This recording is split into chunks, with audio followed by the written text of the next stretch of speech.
टीपू सुल्तान एक बहुभाषी शासक ने अपने समय में नवाचारों के लिए जाने जाते थे। उन्होंने यूरोपीय सैन्य पद्धति को अपनाया और एक आधुनिक नौसेना की कल्पना की। स्वतंत्रता के प्रति उनकी रुचि ने उन्हें जैकोबिन क्लब में शामिल किया।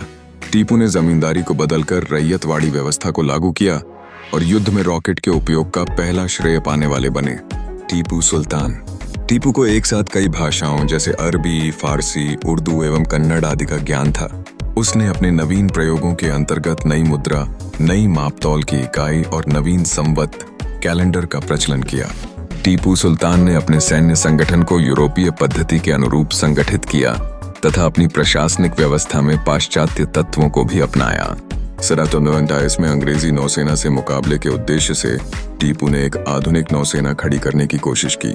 मोलीदाबाद, वाजिदाबाद, मंगलौर आदि में टीपू ने पोत निर्माण घाट, डॉक यार्ड का निर्माण कराया। टीपू ने अपने पिता हैदर अली के विपरीत, जिसने सार्वजनिक रूप से शाही उपाधि धारण नहीं की, बादशाह की उपाधि धारण की तथा अपने नाम से सिक्के जारी किए। टीपू सुल्तान फ्रांसीसी क्रांति से प्रभावित था। उसने अपनी राजधानी श्रीरंगपट्टनम में स्वतंत्रता का वृक्ष लगवाया तथा जैकोबिन क्लब का सदस्य बन गया तथा अपने को नागरिक टीपू पुकारा। जब 1791 में मराठा घुड़सवारों ने श्रृंगेरी के शारदा मंदिर को लूटा तो श्रृंगेरी के मुख्य पुरोहित की प्रार्थना पर टीपू ने मंदिर की मरम्मत तथा शारदा देवी की मूर्ति की स्थापना के लिए धन दिया।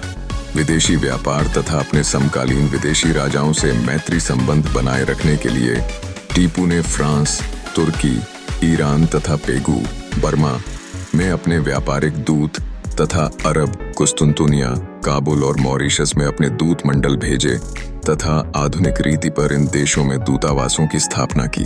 टीपू अपने व्यक्तिगत धर्म के मामले में रूढ़िवादी था।